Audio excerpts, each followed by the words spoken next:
What do you mean a guest had to call their own taxi because nobody showed up for the airport pickup?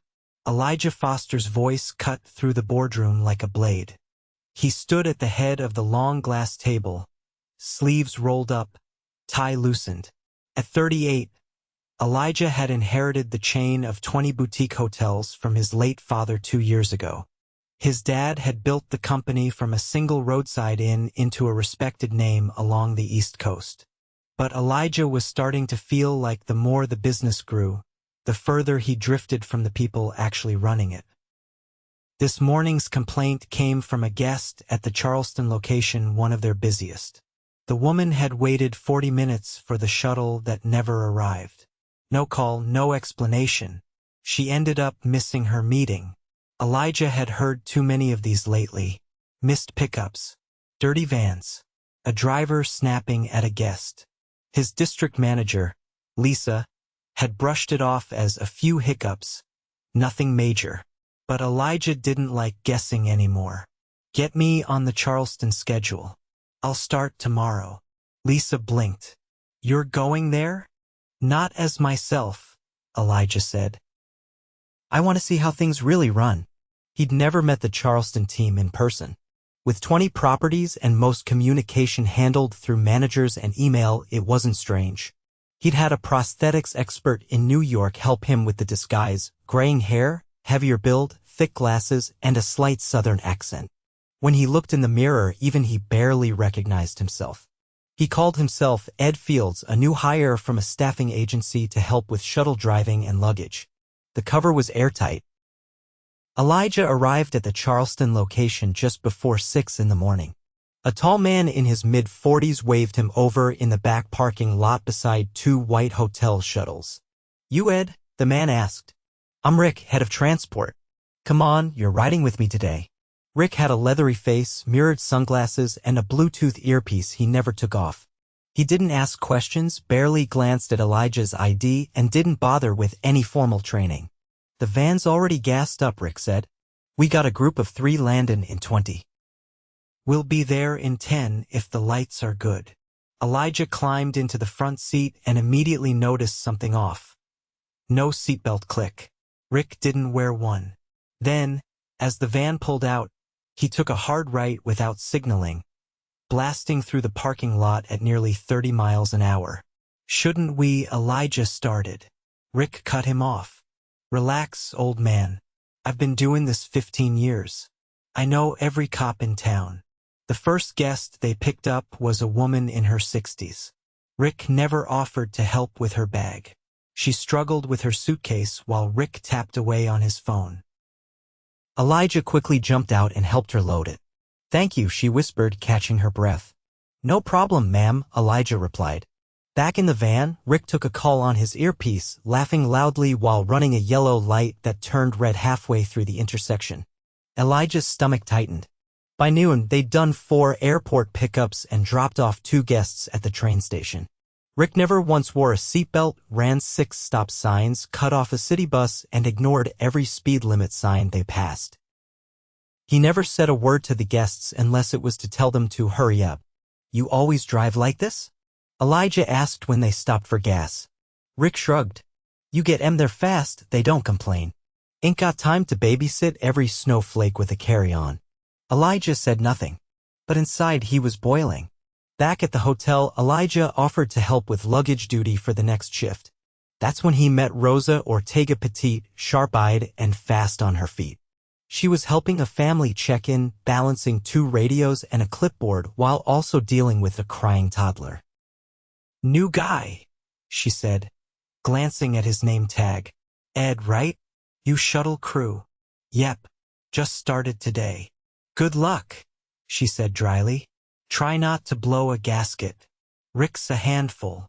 You work with him a lot? Too much, she muttered. Guy's a walking lawsuit. She didn't elaborate, just handed him a luggage cart and nodded toward the elevator. Let's go. Room 304 needs help. Elijah pushed the cart in silence, his mind spinning. Rick wasn't a one-time issue. People knew, and they stayed quiet. That night in his hotel room, Elijah sat on the bed staring at the wall. He felt sick, His dad would have hated this.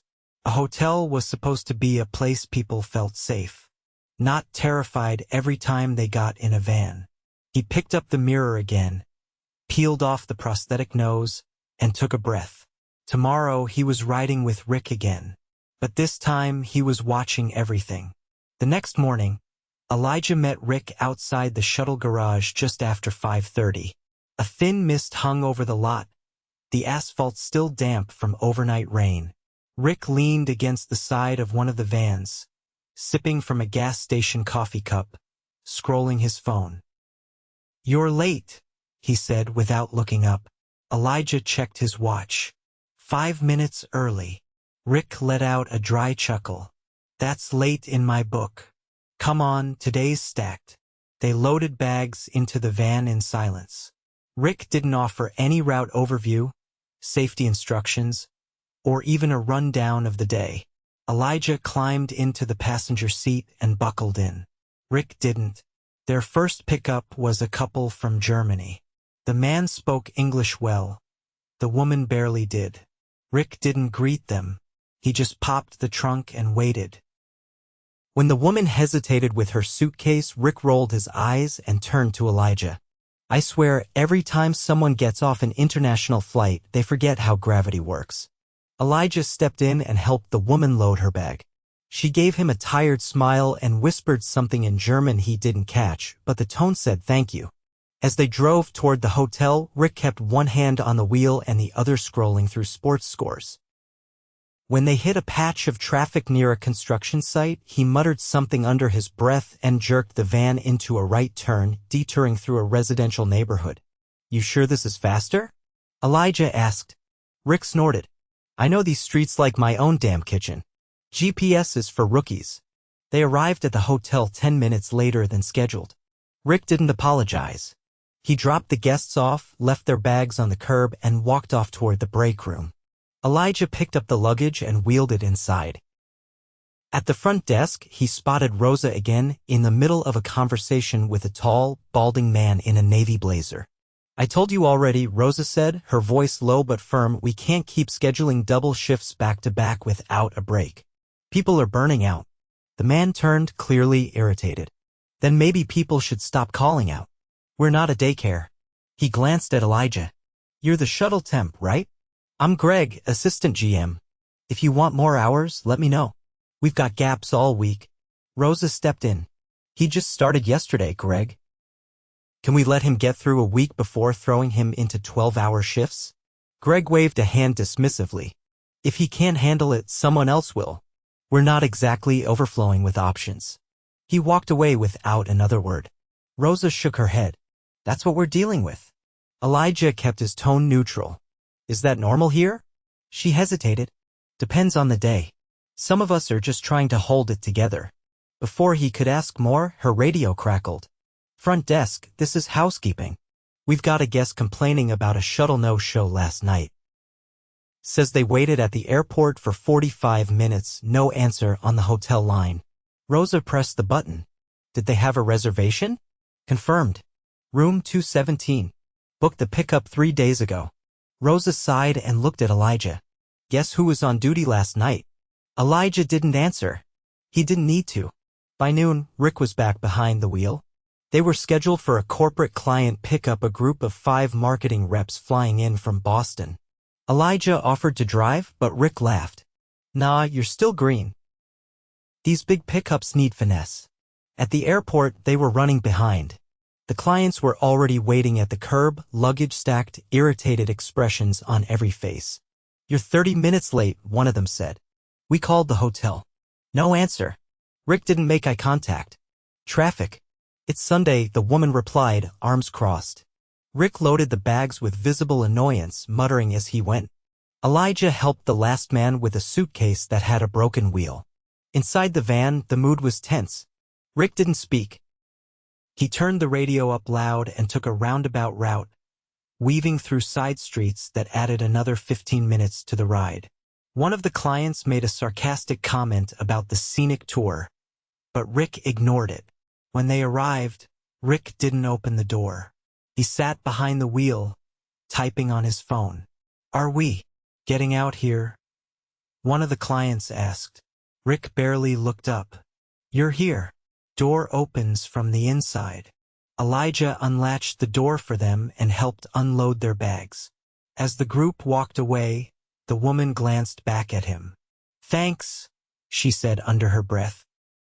You're the only one who seemed to care. Back inside, Elijah caught Rosa in the hallway. She was pinning a schedule to the staff board. How's the rest of the team holding up? He asked. She glanced around to make sure no one was listening. Not great. Janine from laundry quit last week. Back of house is down to 4 people when we need at least 7. Front desk's been pulling doubles. And Rick? He's untouchable. Greg covers for him every time. Why? Because Rick knows how to manipulate the system, she said. He keeps just enough things moving to look useful.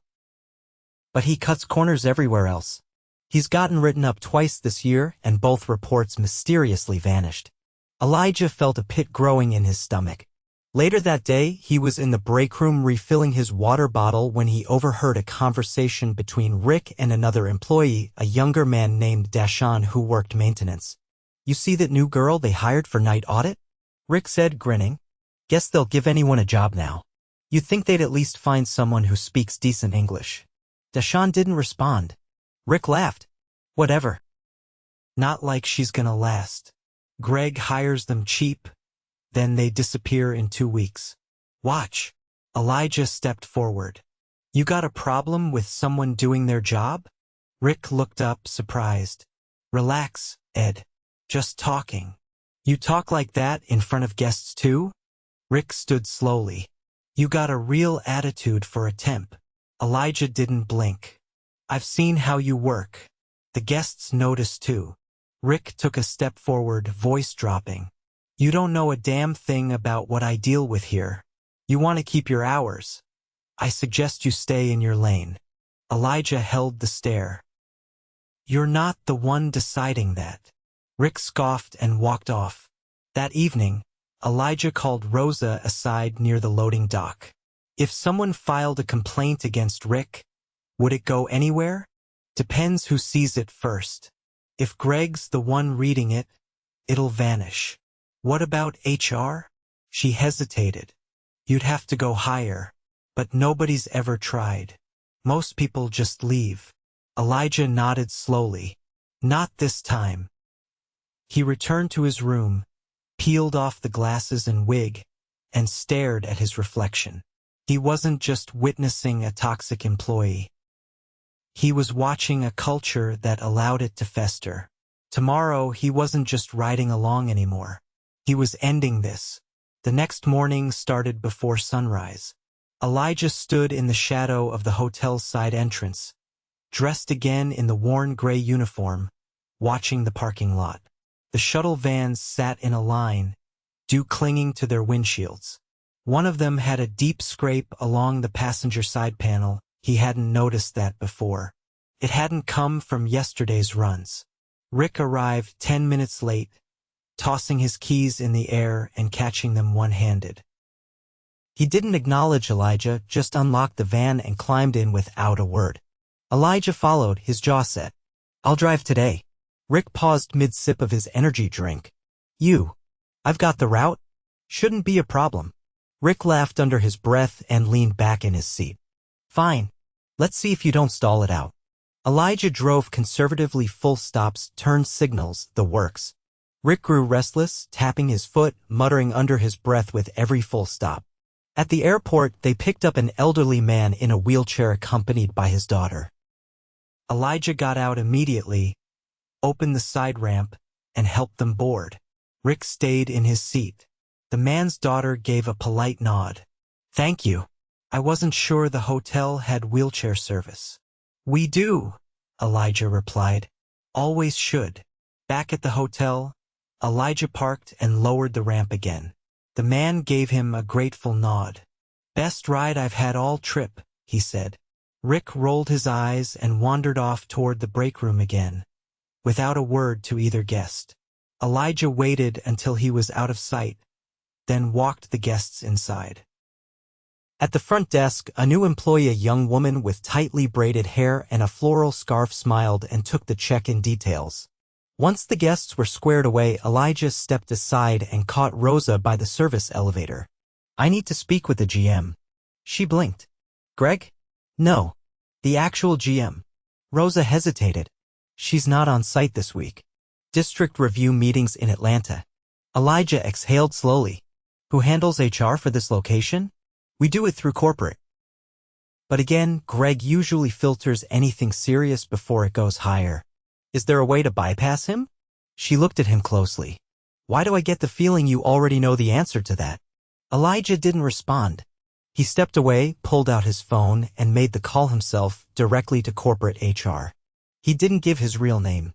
Just said there was a serious safety and conduct issue at the Charleston property and that it needed immediate escalation. He gave Rick's full name, described multiple policy violations, and made it clear that someone from upper management needed to be on site within the next 24 hours. He hung up and returned to the loading dock. Rick was leaning against the wall, texting. "You ever think about what happens if someone gets hurt in that van?" Elijah asked. Rick didn't look up. "You still on that? You're a liability. And worse, you don't care." Rick finally looked up.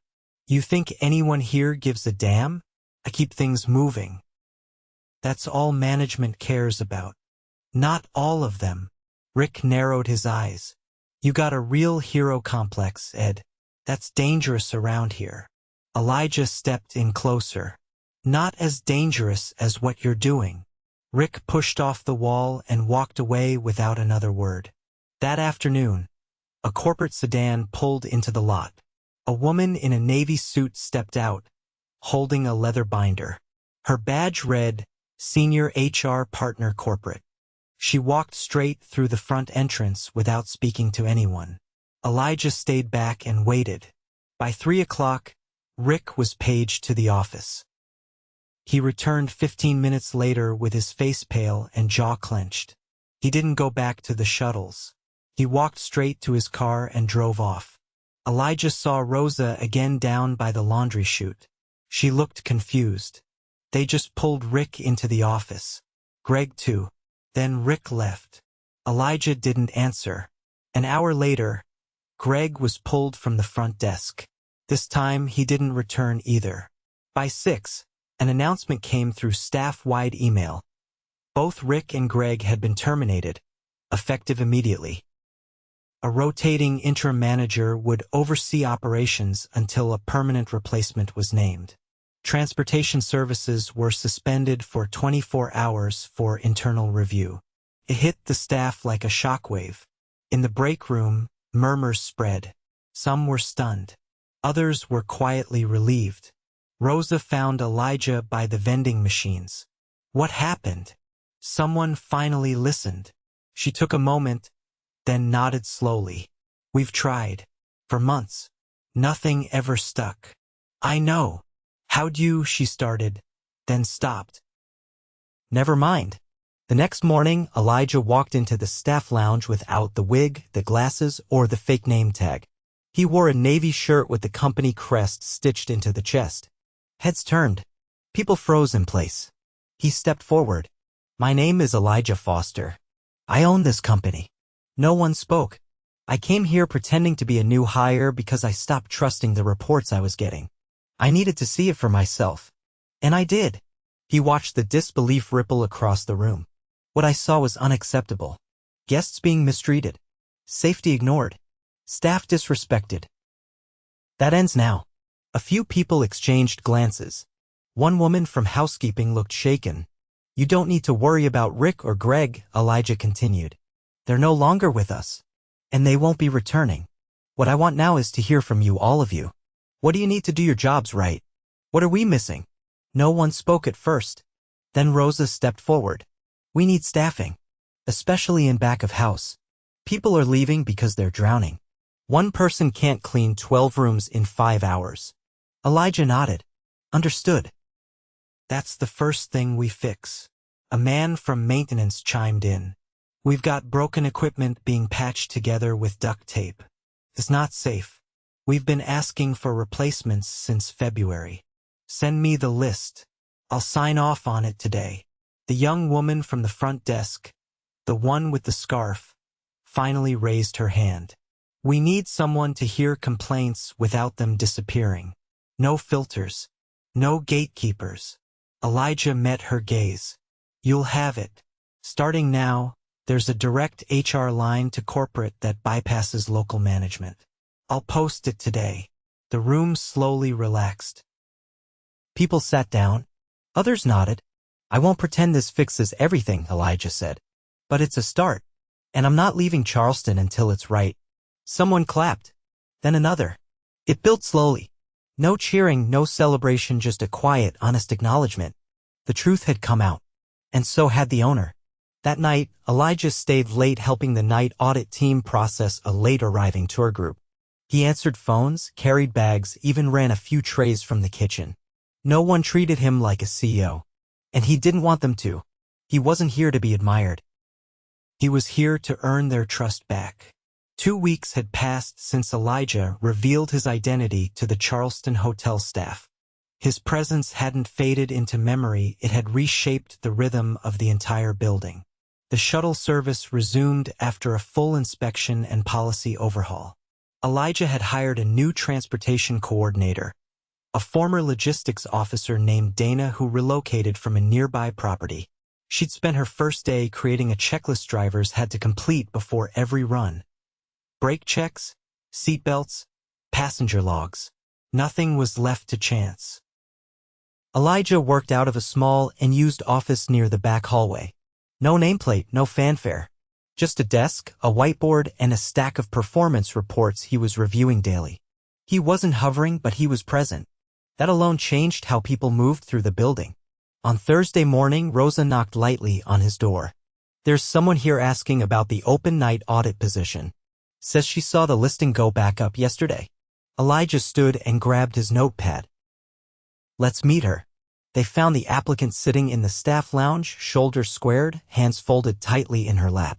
She looked maybe 24 with a canvas tote and a notebook resting on her knee. Her name was Malia. Rosa introduced them, then stepped back. I'm Elijah, he said, extending his hand. You worked in hospitality before? 2 years in Charlotte.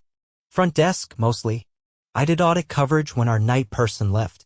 She paused. I left because the manager there stopped approving overtime even when we were short. I was working 11-hour shifts and still getting docked. Elijah nodded once. You'll be cross-trained here, but no one's doing double coverage without pay. That's not negotiable. Malia's shoulders relaxed a fraction. I can start tomorrow. Make it Monday. Let's give you a full onboarding. As she left to fill out paperwork, Rosa turned slightly. We're still down 1 in housekeeping and 2 in laundry. I've got interviews lined up tomorrow, Elijah replied. No one starts until we have time to train them right. Rushing got us into this mess. That afternoon, he walked the back corridors with the maintenance lead, Roman, inspecting the boiler room and service elevator. Roman was quiet, methodical, and clearly used to being ignored. This panel's been glitching since January, he said, pointing to a flickering indicator light near the elevator shaft. I reported it. Twice. Greg closed both tickets without comment. Elijah looked at the exposed wiring. Any safety risk? Not immediate. But if it shorts during a run, someone could get caught between floors. Get the replacement ordered. I'll approve it directly. Roman nodded. I'll send it today. The walk continued past the supply closet where Elijah noticed a handwritten list taped to the wall, missing items. 5 different names were scrawled beside it, each with an X next to multiple dates. When was this updated? He asked. Rosa, who had followed them from the front desk, peered at it. That's from Greg's system. He used it to track repeat losses. But sometimes people marked things missing that were never stocked to begin with. Elijah pulled the list down. We're not running a blame board. If something goes missing, we review inventory records, not post names. Later that evening, after most guests had checked in and the lobby had quieted, Elijah sat in the staff lounge reading through anonymous feedback forms he'd requested from every department. One caught his eye. It was brief. "I almost quit last month. Not because of the hours, but because I felt invisible. No one asked how we were, just whether we clocked out on time." He folded the paper and placed it in his notebook. The real damage hadn't just been logistics or policy. It had been emotional. A system that made people feel like cogs instead of human beings. The next morning, he walked into the laundry room just after 9. The air was humid, machines rumbling steadily. Angela, one of the 2 remaining laundry attendants, was folding towels with robotic precision. Her eyes were tired, but her pace never faltered. "You've been here for years, right?" he asked. She nodded, not slowing. "You've covered 3 people's work the past 2 weeks. We're bringing someone in Monday. Until then, I want every load staggered. No more than 8 hours. If anything runs over, call me." Angela blinked. "You'll actually answer?" He nodded. "Every time." She didn't smile, but she gave a single, grateful nod. Outside, the front lot had filled. A shuttle idled at the curb. Dana stood beside it, clipboard in hand, watching a new driver finish securing a luggage cart. Elijah walked over. "How's he doing?" "Good instincts. Asked about the hydraulic lift before I even mentioned it.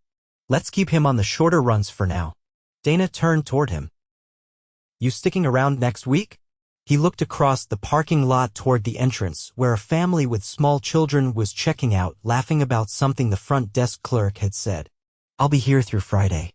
Then back the week after next." "You think they'll stay on track when you're gone?"